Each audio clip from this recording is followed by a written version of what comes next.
meriwayatkan hadis ini dalam Sahih Bukhari dan Sahih Muslim. Wa fi riwayatin, dalam riwayat lain, fi sahihaini, dalam Sahih Bukhari dan Sahih Muslim, laisal miskinu, bukanlah orang miskin, alladhi yatufu, keliling rumah-rumah orang, ala nas, keliling nas, manusia, tarudduhul luqmatu wal luqmatani, sesuap dua suap, wat tamratu wat tamratani, sekurma dua kurma.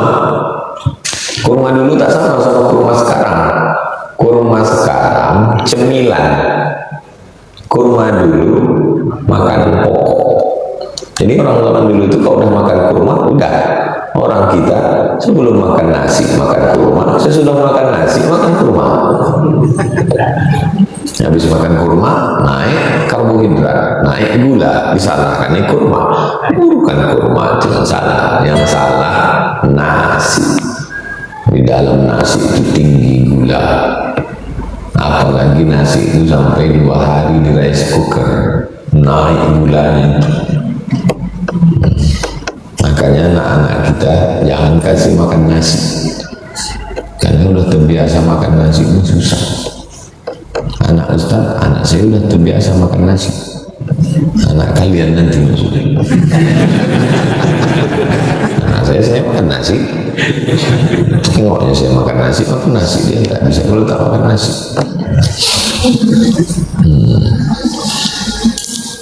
Walakinnal miskin, tapi orang miskin, alladzi la yajidu ghinan, yang tidak mendapati ghinan cukup, yughnihi, tak ada yang bisa mencukupinya, makan tak cukup, minum tak cukup, rumah tak cukup, pakaian tak cukup, memang betul-betul tak cukup.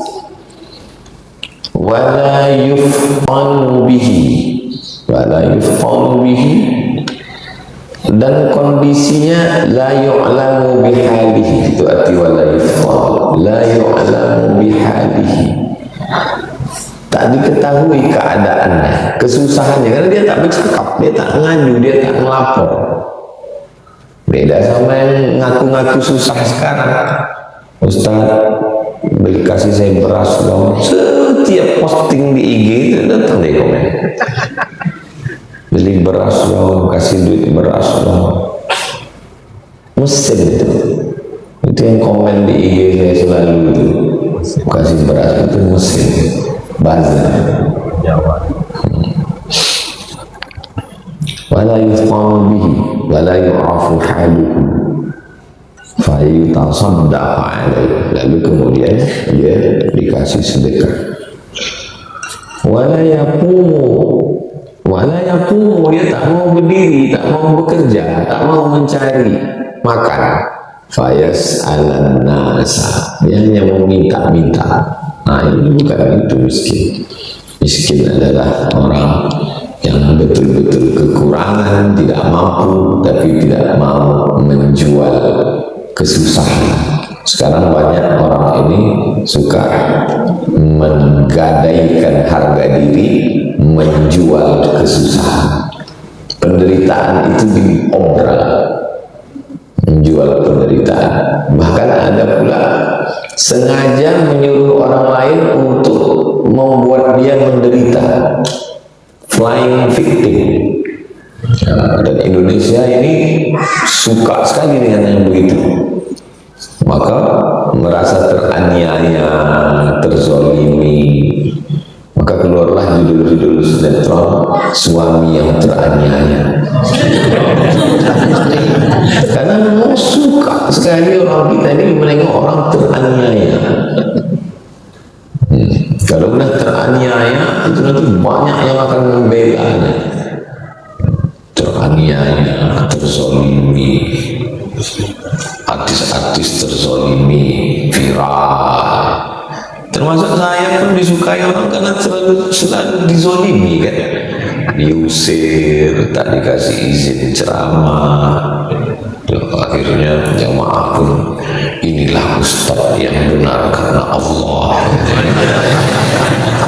Jadi memang ini negeri Konoha. Sinetron yang paling laku sinetron India, karena India itu memang pertanian. Polisi datang di akhir-akhir. Itu psikologis itu. Jangan sampai. Itu hadis 264. Kita teruskan. Wa'an dari Abu Hurairah. Punya balik ke Abu Hurairah radhiyallahu anhu. Anin Nabi, dari Nabi Muhammad sallallahu alaihi wasallam. As-sa'i sa'a yas'a falamma balagha ma'ahu sa'ya, ketika Ismail sudah bisa sa'i artinya berusaha, makanya Hajar lari dari Sofa ke Marwah mencari air, itu disebut dengan sa'i. Orangnya sa'i. As-sa'i, orang yang berusaha mencari makan, mencari alal armalah. Armalah maksudnya perempuan yang meninggal suaminya, armalah, janda.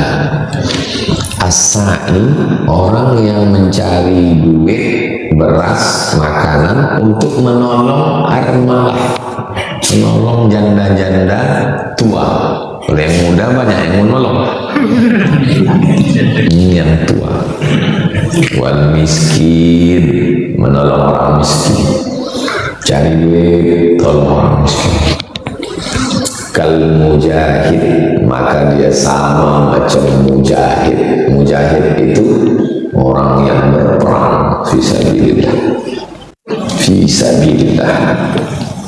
Wa ahsibu, menurut saya, ahsibu, menurut saya, Allah Nabi berkata, wa kal qaim, seperti orang yang tahajud, la yaftur, tak tidur. Tahajud sepanjang malam, tak tidur. Wa kas-shaim, seperti orang yang puasa, alladzi la yaftir, tak buka-buka. Puasa terus, tahajud terus, sama macam orang yang bantu janda tua susah dan orang miskin. Kenapa orang-orang kaya itu malamnya tidur, rezekinya lancar? Inilah rahasia. Karena ada orang yang tahajud sepanjang malam, siangnya dia tidur.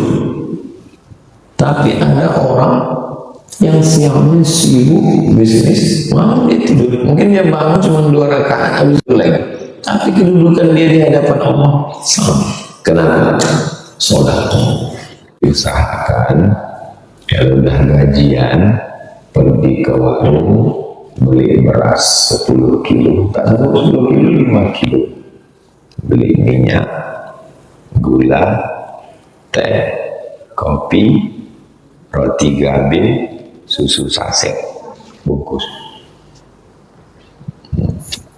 Dulu saya pertama dulu PNS, asal gajian balik di simpang Jalan Sukakarya itu, kalau kita masuk sebelah kiri itu ada toko jual beras. Sekarang udah berubah pula jadi es krim. Saking banyaknya minimarket, kalah pedagang-pedagang kita. Tak kemana nasibnya ke saya. Bapaknya ngontrak ya. Jadi asal nggak bisa gajian, pergi saya beli pak minyak. Awal-awalnya 3 bungkus, lama-lama 10 bungkus. Beli sendiri, kasihkan sendiri. Waktu itu almarhumah emaknya masih hidup, nah dia yang membagi itu. Asal balik, ini mak, ini kasih untuk si anu, ini kasih si anu, ini kasih, senang sekali dia. Nanti kalian pulang ke kampung, buat macam itu. Beras 5 kilo, minyak 1 kilo, gula 1 kilo, susu saset, teh bungkus, kopi, roti gabin, ikan sarden, ikan kasihkan. tak perlu kameranya hidup, kasihkan aja. Itu kalau dibuat macam itu sama macam kalau mujahid fisabilillah, macam orang perang berdarah-darah berperang. Ini tak ada.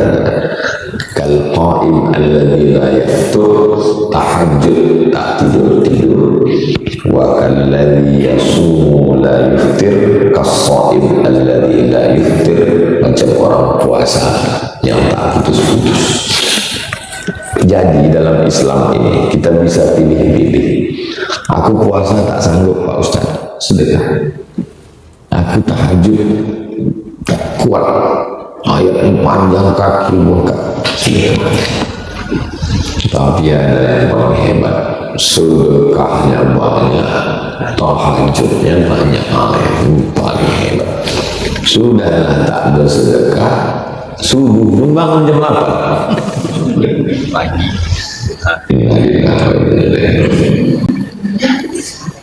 Orang-orang kaya yang berat bangun malam, tahajud cuma 2 rakaat, enggak sedekah ya. Pejabat-pejabat yang payah, berat, tamu tak putus-putus, orang semua melapor, dari mulai pembangunan musola sampai anak mau P3K. Maka dah sedekah. Itu kata Nabi SAW, pahalanya luar biasa. Muttafaqun alaih.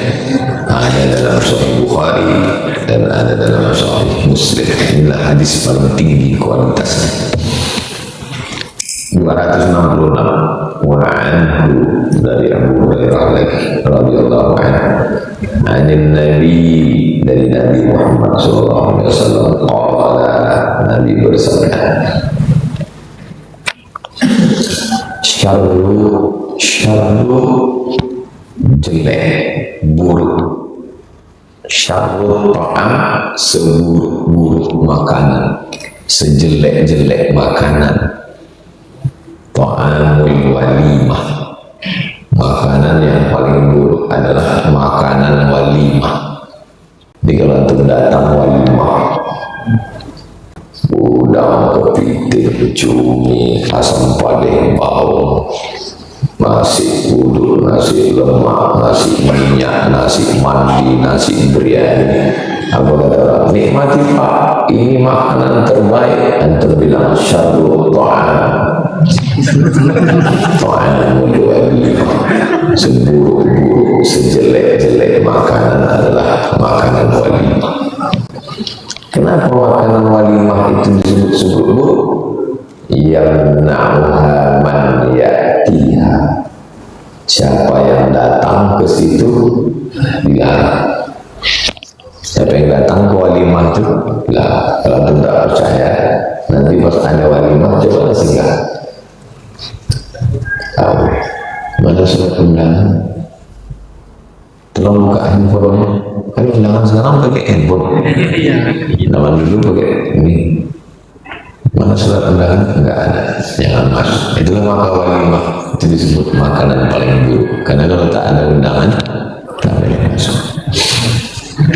Wa yud'a ilaiha man ya'ba, wa yud'a, yang diundang, man ya'ba, yang tak mau makan pula diundang.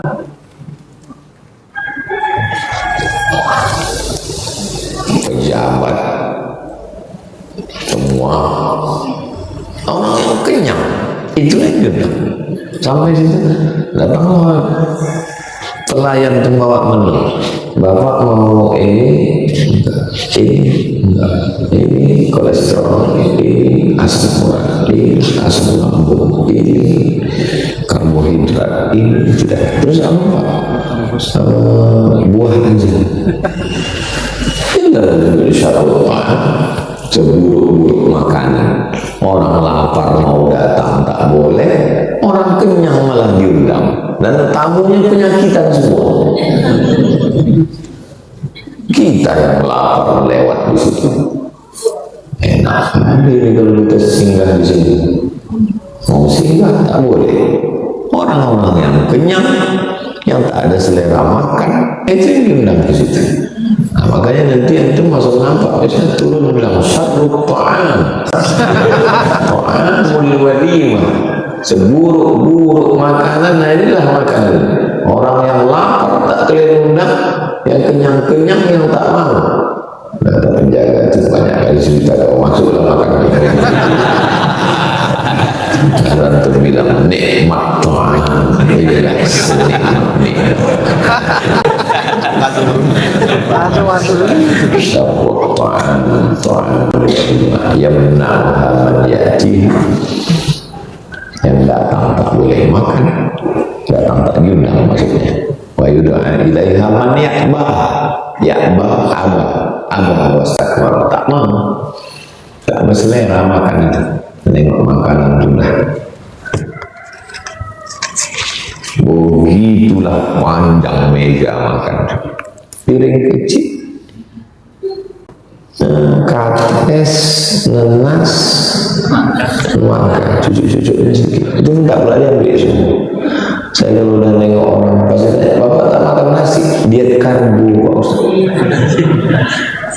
Makanlah saya sama sepupu saya. Pas ada acara undangan walimah, sepupu-sepupu saya ini perempuan. Kata tak makan, aku tak bisa makan undangan ini kolesterol ini, kepiting ini. Udah lama dia cerita-cerita. Ayam ini pun banyak apa ini suntik kimia. Udah habis semua. Terus saya bilang, ingat kakak, waktu aku kecil-kecil dulu,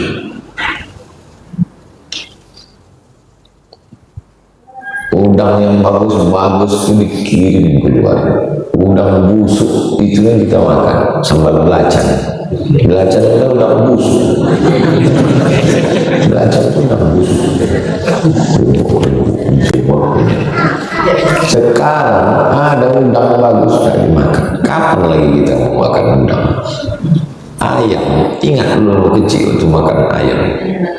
Berapa kali kita bagi rapor? Dulu kan kalau bagi rapor makan telur ayam. Dulu makan ayam itu 2. Kalau tak ayam itu sakit, kita sakit. Makan ayam. Bapak yang supaya saya tahu bukan zaman sekarang ayam ini mudah. Tengoklah ya, giling kunyit itu.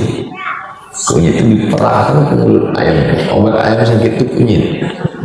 Sehat ayam itu besok tak jadi orang. Antum sana mudah makan ayam. Tiba-tiba sekarang udah ada tak dimakan. Udah saya bilang gitu, kata ibu saya, betul juga kata kau. Jadi antum tak usah tahan-tahan makan. Ibu tahan-tahan makan ayam tak mau, beli ini tak mau, duit disimpan mati, habis duit diambil lagi. Dunia tak dapat, akhirat tak jelas. Jelas-jelas saja dulu. Kita kalau bisa dapat dua-duanya, di dunia hasanah, akhirat hasanah. Dunia dulu. Maka saya kurang setuju dengan orang yang diet-diet ini. Wa man lam yujib ad-da'wata, siapa yang tidak menyambut undangan, diundang tak datang, faqad asallah, maka dia sudah melawan Allah wa rasulah, melawan Rasulullah sallallahu alaihi wasallam. Jadi kalau diundang datang. Banyak kali undangan Pak Ustaz, begini tumpuk surat undangan, susun dulu. Orang sekarang kalau menyusun surat undangan, undangan gubernur, undangan bupati, undangan wali kota, sekda, asisten 1, kepala dinas, kepala badan, kepala kantor. Bukan begitu cara menyusun surat undangan. Menyusun surat undangan yang pertama, wal jari dzil qurba, tetangga yang ada hubungan kerabat.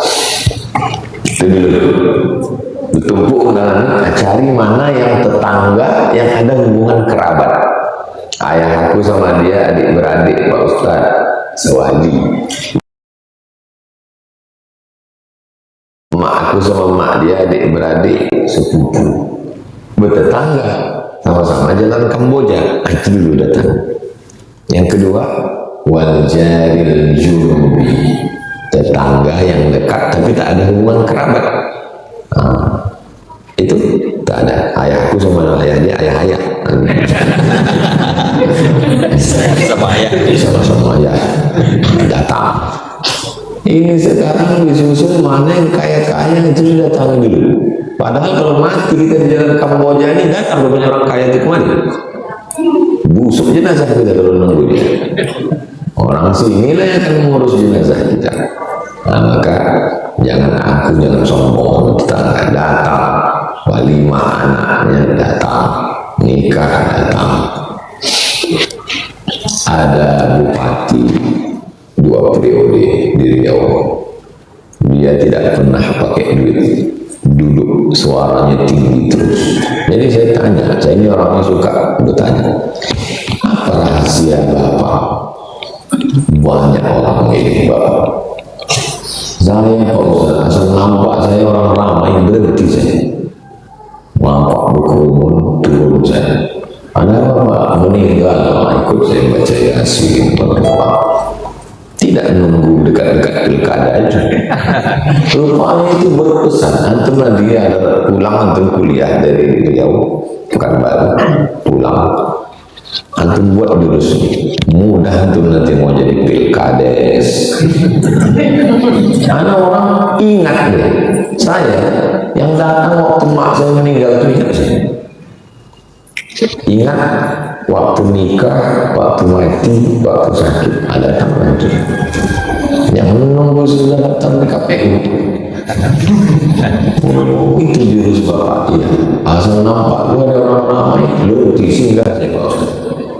Karena satu hari nampak saya ramai, berhenti saya bilang, mohon maaf Bapak Ibu, saya lambat datang.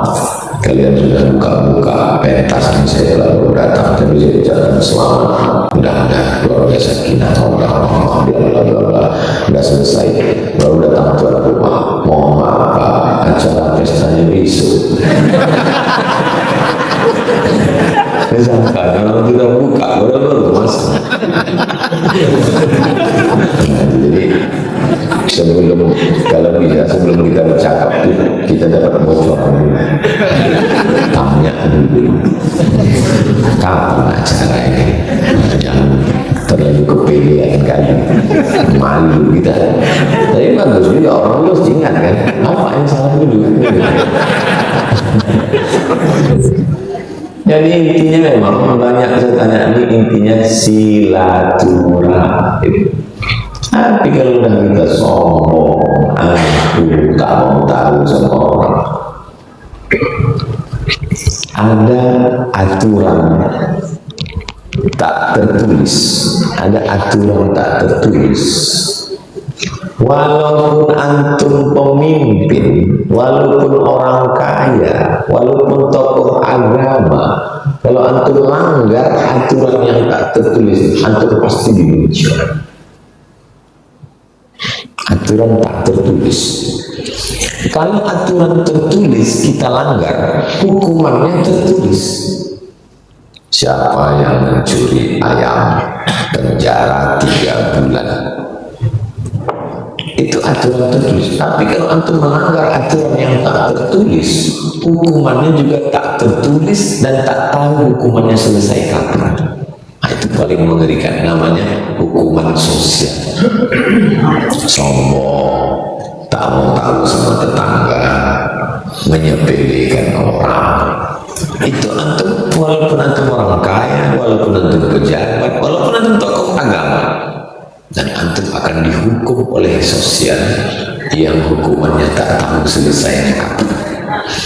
Maaf cakap, nauzubillah, andai Nabi sekalipun,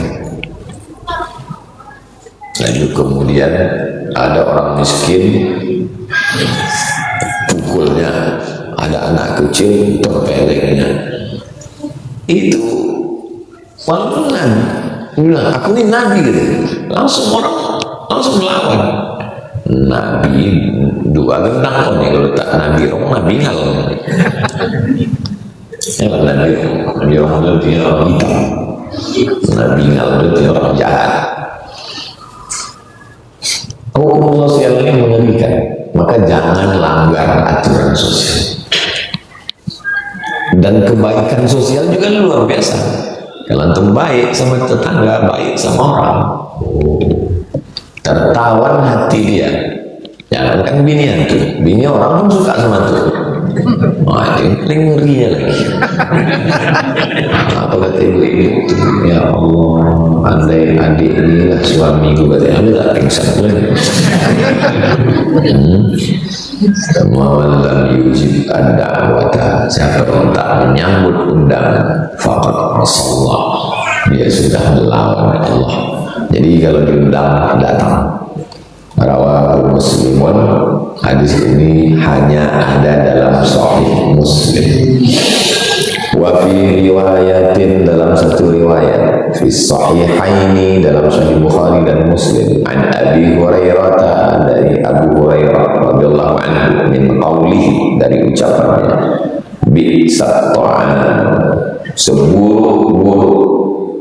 Bi'sa lawannya nikmat, nikmat wa bi'sa. Hasbunallah wa ni'mal wakil, ni'mal maula wa ni'mal nasir.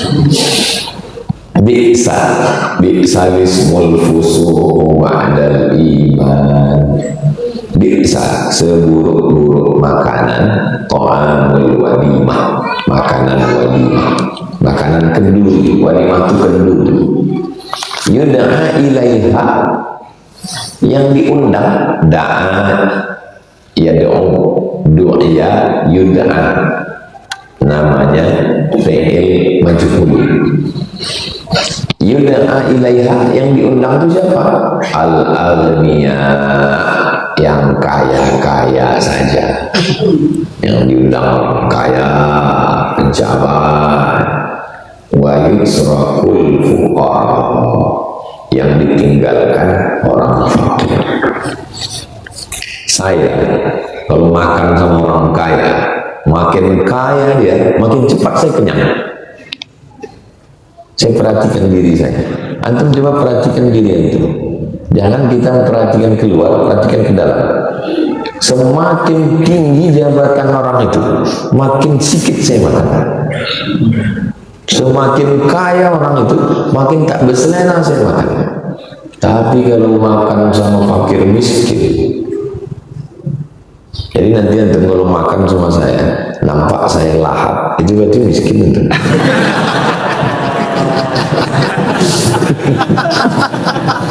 Saya perhatikan diri saya, bukan perhatikan diri.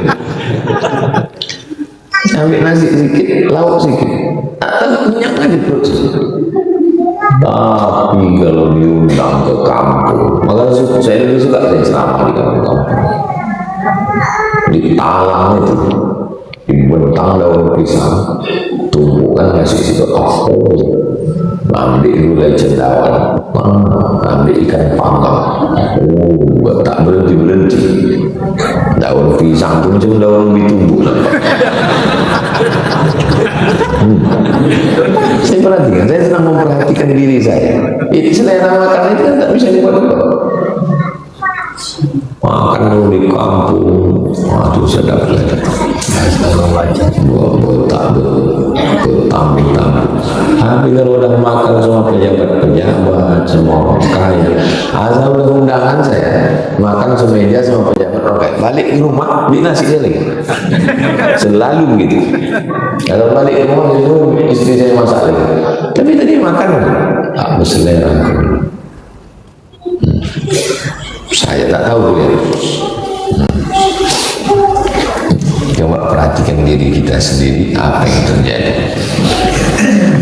Terakhir, hadis 267, wa an Anas bin Malik. Kenapa tak disebut yang bininya lagi? Udah pokoknya asal Anas dia, itu tak ada Anas lainnya.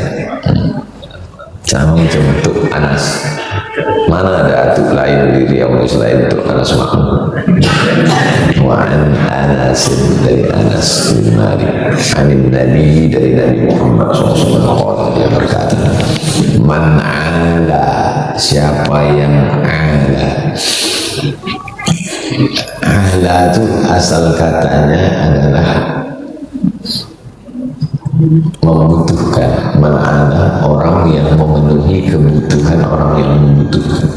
Siapa yang ada ngasih makan, ngasih minum, ngasih pakaian, ngasih tempat tinggal di mana ada. Jariyataini, dua anak perempuan. Siapa yang ngasih makan, ngasih pakaian, membesarkan dua anak perempuan. Hatta tablugha, sampai dia akhir balik. Ja'a yaumul qiyamah, nanti dia datang pada hari kiamat. Ana wa huwa, aku dan dia kahatain, begini dekat. Siapa yang ngasih makan, ngasih pakaian, ngasih tempat tinggal, ngasih asrama, ngasih duit, ngasih biaya sekolah dua anak perempuan, nanti dia datang pada hari kiamat, aku sama dia kahatain. Untung hadis ini sesudah pilkada. Kalau sebelum cuma apa sudah kahatain ini. Wa dhamma asabi'ahu, Nabi menginginkan mendekatkan jari. Rawahu Muslimun, hadis ini ada dalam Sahih Muslim. Jariyataini maksudnya bintaini, dua perempuan. Kenapa anak perempuan? Karena zaman dulu kalau lahir anak perempuan, malu gali tanah, kubur hidup. Jadi kalau ada orang mengatakan Nabi Muhammad itu misoginis, merendahkan, melecehkan, diskriminatif terhadap perempuan. Ini hadis bahwa orang yang memuliakan perempuan dekat dengan Nabi SAW. Maka antum cari siapa yang susah panti anak perempuan, kasih. Pergi ke panti asuhan, tanya, Pak, berapa anak yang tak bayar uang sekolah? Pilih satu, biaya. Kalau bisa dia jangan tahu. Kalau tahu dia rusak hati kita. Dia membayarkan untuk uang sekolahnya setahun. Bagus. Ada orang meninggal di belakang makam Ibrahim. Ini Ka'bah, ini makam Ibrahim, tempat tapak kaki Nabi Ibrahim. Meninggal pas sholat sunat di belakang. Di dalam tanah haram, di dalam Masjidil Haram, sedang pakai ihram, dalam sholat di sujud terakhir. Oh, tak ada tempat lebih hebat daripada itu. Orang heran semua, bukan ulama, anak muda. Tanya orang maknya, apa amalan anak ibu? Tak ada, anak saya biasa aja amal. Beberapa hari sesudah itu datanglah perempuan membawa anak yatim takziah. Kamu siapa? Kami yang selalu dapat gaji dari anak ibu. Ini asal gajian datang, dia mengantar. Orang tuanya pun datang. Dimuliakan Allah dengan husnul khatimah. Jadi kalau mau mulia, salah satu pintunya adalah melalui pintu sedekah. Pintu sholat berat, pintu puasa berat, pintu zikir berat, pintu Quran berat, pintu sedekah nasi, bayarkan uang sekolah. Ada kawan saya dididik untuk dalam masalah besar. Saya tanya, apalah amalan selesai? Pergi aku ke kampung, ku cari di kampung itu orang yang tak sanggup keluar rumah karena banyak utang. dia sendiri diberi utang, dia pula mencari orang berutang. Pergi saya ke warung, saya tanya, Bu, tengok catatan orang berutang di sini. Tengok, mana yang paling banyak? Anaknya banyak. Sudah lama dia tak keluar rumah. Banyak. Kulunaskan. Sejak itulah turun pertolongan Allah. Mudah. Nah, jadi ini salah satu tips. Ada orang Maroko mimpi datang Nabi Muhammad SAW. Kata Nabi, kau pergi ke Saudi Arabia, datang ke provinsi Anu, datang ke kabupaten Anu, datang ke kampung Anu, jumpai si fulan, bilang sama dia penghuni surga. Mimpi pertama, setan dia. Malam kedua sama mimpinya. Malam ketiga sama, kau pergi ke Saudi Arabia, datang ke kampung Anu, jumpai namanya si Anu, bilang dia penghuni surga. Nah 3 kali tak mungkin bohong. Datang dia, cari orang di kampung itu, dijumpainya. Orangnya biasa aja, bukan ulama. Tapi tak ada orang lain namanya macam itu. Dibilang, aku sudah 3 kali mimpi. Katanya di kampung ini jumpa kesimpulan kaulah orangnya. Kata Nabi, dalam mimpiku itu kau penghuni surga. Yang orang yang dikasih tahu itu tak yakin. Yang mimpi tak yakin, yang dimimpikan pun tak yakin. Saat aku penghuni surga. Sesudah itu akhirnya dia menangis, dia sholat sunat, terseduh-seduh, ditanya apa amalnya. Amalnya suka menolong orang dengan sedekah. Jauh berjalan, banyak ditengok, lama hidup banyak dirasa. Saya sudah berkeliling, saya tengok orang yang hebat-hebat, yang berkah-berkah itu kuncinya ada pada sedekah. Mudah-mudahan kalian menjadi orang kaya. Kalau udah kaya jangan lupa bersedekah. Pintu sedekah kita.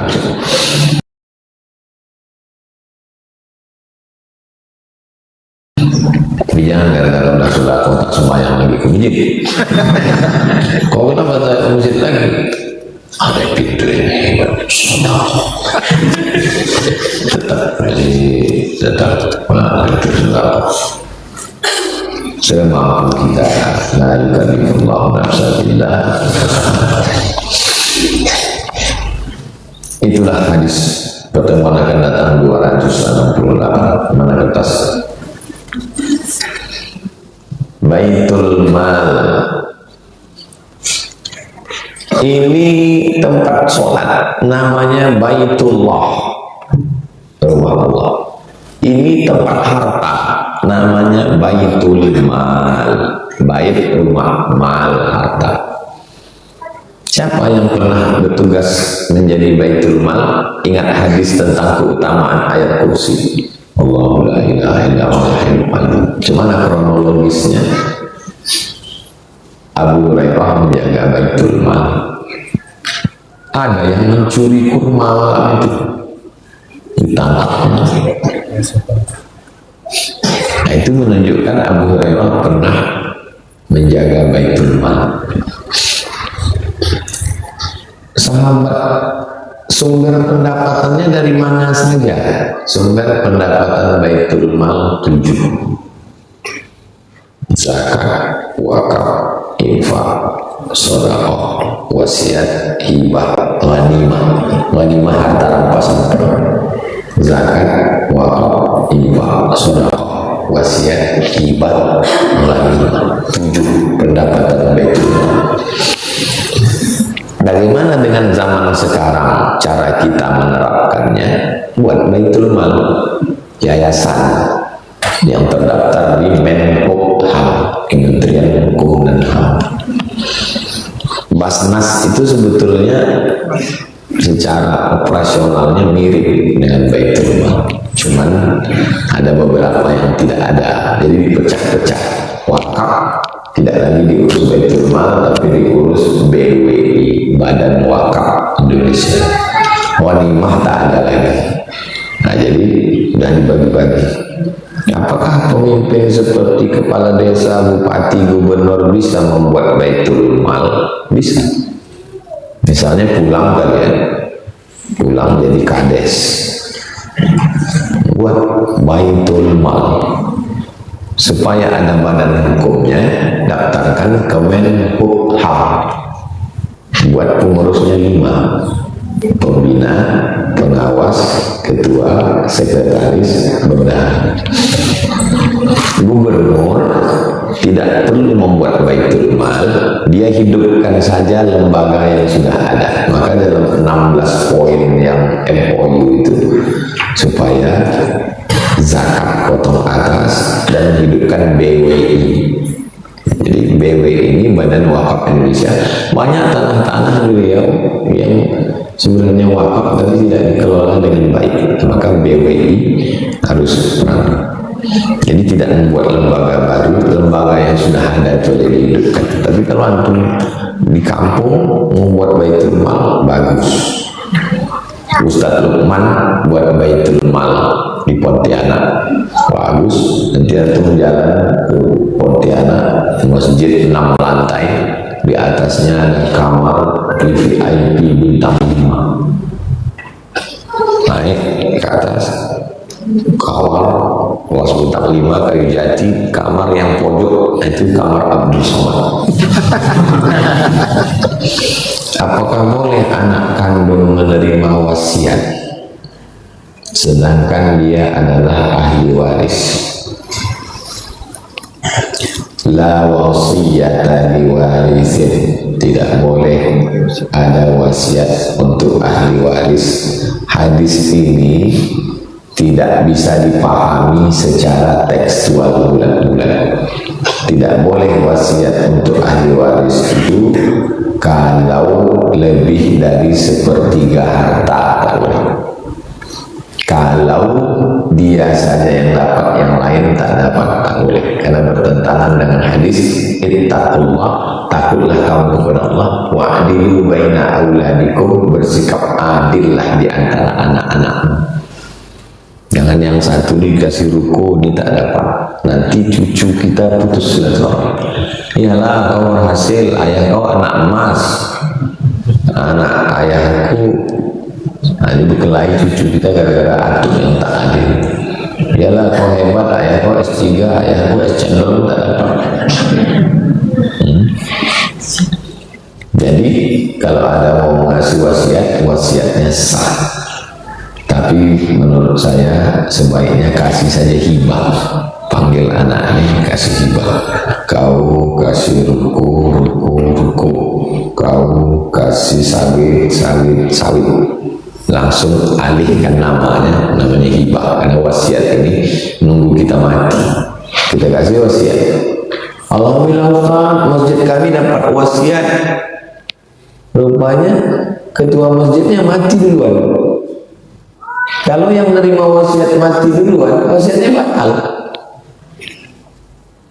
Alhamdulillah Pak Ustaz, masjid kami dapat wasiat rukuh. Bapak sudah mau meninggal, sejak ngasih wasiat tak mati-mati. Banyak orang ngasih wasiat sehat, ya maka minta hibah. Kalau nanti mana tahu pengurus masjid Muwahhidul Ummah jumpa pasien di rumah sakit, nggak bawa, aku wasiatkan, bisikkan hibah aja ya Pak. Iyalah, wasiat ini panjang prosesnya. Nah, kalau mau wasiat kepada anak, kuwasiatkan kepada kau itu tanah sawit di sana untuk kau, wasiatnya sah. Untuk zaman sekarang, wasiat ini mesti setuju semua ahli waris. Makanya kalau ada orang kaya mau ngasih tanah, itu anak-anaknya mesti tanda tangan. Kalau tidak, itu bisa bermasalah nanti di pengadilan. Bagaimana hukumnya pengurus masjid menyimpan uang anak yatim yang dibagikan hanya sekali setahun padahal uang kasnya banyak. Kepada saudara-saudara saya yang mengurus uang kas anak yatim, dibagikan setahun paling tidak 3 kali. Pertama awal ajaran baru bulan Juli, yang kedua ajaran semester tengah bulan Desember Januari, yang ketiga menyambut Ramadan atau menyambut Idul Fitri. 3 kali bagi. Jangan kalian bagi menurut selera kalian, karena orang itu tak sama selera macam kalian. Orang susah setahun 3 kali pas pendaftaran anak sekolah, beli baju, bayar uang sekolah, mau ujian, mau Idul Fitri, beli kain sarung, bagi 3 kali. Itu bukan duit kalian, itu duit umat. Kalian kan cuma mengaturnya. Maka bagi. Saya ketua masjid dekat rumah almarhum Muhammad. Maka saya membagi. Yang menelpon ini berarti tak tahu, saya tak pernah angkat telepon orang. Jadi siapa yang menelpon langsung saya blokir. Ini saya ngomongkan ya, kalian ada telepon aku blokir.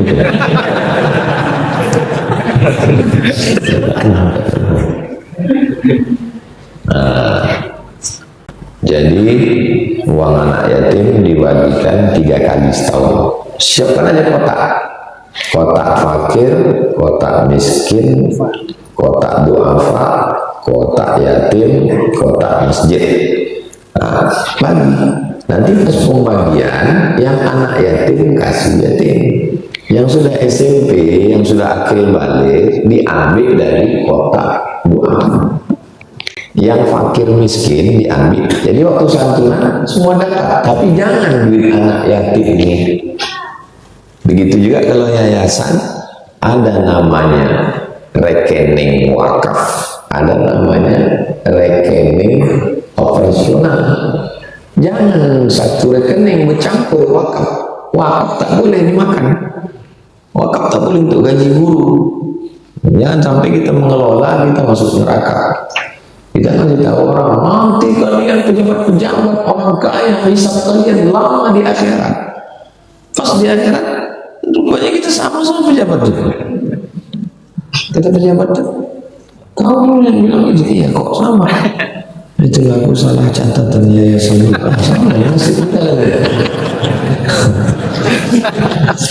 ini rekening wakaf, ini rekening operasional. Wakaf pun tak boleh campur. Ini wakaf kelas, ini wakaf masjid, ini wakaf asrama, tak boleh campur. Yang campur semua sama itu, Ustaz, duitnya itu semua. Di setiap masjid pasti ada kotak infak untuk anak yatim, tapi jarang sekali ada kotak infak untuk fakir miskin. Udah aku kasih tahu tadi. Bolehkah uang anak yatim diberikan kepada fakir miskin? Tak boleh. Alladzina ya'kuluna amwalal yatama, orang yang makan harta anak yatim, innama ya'kuluna fi butunihim nar, sama dengan makan api neraka. Tak boleh. Kalau tak boleh, apa solusinya? Kotak wakaf pembangunan masjid, kotak infak untuk operasional, kotak miskin, kotak duafa, kotak yatim. Satu aja kotaknya, buat lolongnya banyak. Buat gambar kotaknya itu buat gambar keranda jenazah. Cari tukang yang pandai kasih roda biar tak rusak lewat. Mana yang pelit yang bakil, buatkan lama-lama di depan dia. Kalau dia tertidur waktu khutbah itu pukulan ke lutut. Kebanyakan fakir miskin hanya diberi santunan 1 kali setahun, padahal mereka laparnya setiap hari. Jadi begini, ada yang namanya miskin, ada yang fakir. Yang fakir ini dikasih setahun, kira-kira orang tua umur 60, 70 tak bisa berusaha lagi, duduk di rumah. Berapalah makannya sehari? Makan pagi lontong. Berapa standar lontong internasional sekarang? 7.000, anggaplah 10.000 sama teh manis. Makan siang 15, makan malam 15, berarti 40.000. Kalau 1 bulan 1.200.000. Kalau setahun 100 juta. 18 juta. Jadi mas pengelola zakat mengasih untuk makan setahun. Pak, Bu, ini makan kau setahun. Tak makan dia, itu salah dia. Berarti dibelikannya ke pulsa. Minta lagi dia, minta makan. Kau kan mana kan makan? Aku belikan ke pulsa. Makan kau lagi bisa. Paham? Nah, tahu nanti kalian disuruh mengelola zakat. Untuk yang fakir dikasih makan setahun. Dibelikannya ke yang lain, salah dia. Ngajilah karena kalau dikasih itu makan itu mana?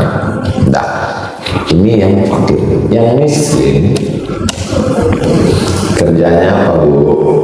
Kerja saya buruh cuci, Pak. Dari rumah ke rumah dibelikan mesin cuci, dibuatkan kursus laundry, bagaimana cara nyetrika yang baik, bagaimana baju kerah ini bersih tidak bau busuk, bagaimana beli parfumnya, diberikan kursus. Nanti dia buka laundry kecil-kecil. Bapak, saya ini pedagang keliling, dipikul ya, dipikul goreng bakso, dibelikan gerobak. Dulu kami ngasih masukan ke Basnas begitu. Jadi yang ini dikasih makan untuk setahun, yang ini dikasih pancing, bukan dikasih ikan. Jadi umat Islam ini tidak manja. Apa keahlian dia? Dia bisa menjahit. Maka dia dikhususkan khusus menjahit. Dia anak-anak sekolah jahitkan ke dia. Saya merangkai Pak Ustaz. Merangkai bunga? Enggak, merangkai masalah.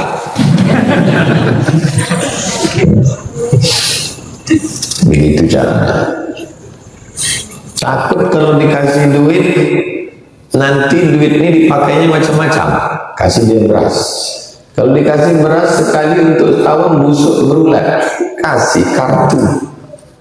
Namanya kartu cerdas. Si kartu, masukkan kartu ini, keluar beras 5 kilo. Mesin berasnya pasang di masjid.